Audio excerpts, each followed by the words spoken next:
Hi everybody! Magandang araw po.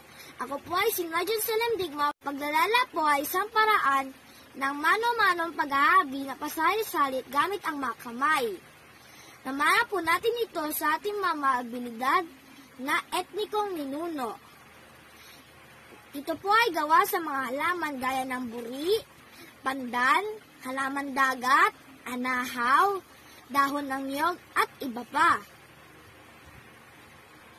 Maraming kagamitan po ang nagagawa sa paglalala gaya ng banig, sawali, pamaypay, sombrero, at bag na katulad nito, at marami pa pong iba. Sa ngayon, may mga bagong materyales na nagagamit sa paglalala bukod po sa mga dahon, gaya po ng plastic, leather, tela, at iba pa. At gumagamit na po tayo ng makina. Ang gagawin ko po ay ang paglalala sa tissue box. Tara, samahan mo po ako maglala. Ito po ang aking gagamitin. Box, glue or glue gun, tissue. Salit na colored paper, ang gagamitin ko po ay hindi na ginagamit na eco bag.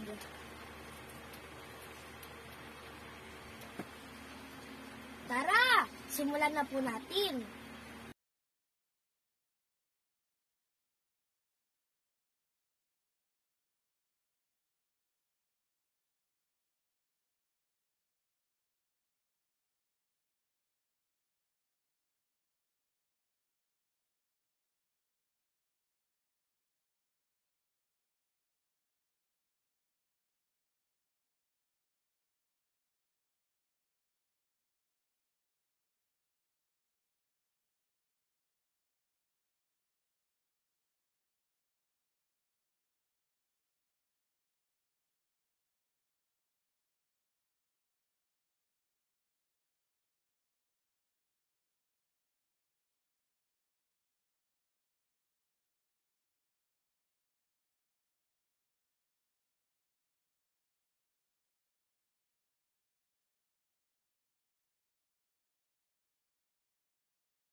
po ay tali na kinuha ko at iipon mula sa paper bag. Sa botones naman po ay kahit anong bilog at balutan po. Mga tali. At sa flower naman po ay sa panali ng buhok na itatapon na. Sana po ay nagkaroon po kayo ng ideya sa akin.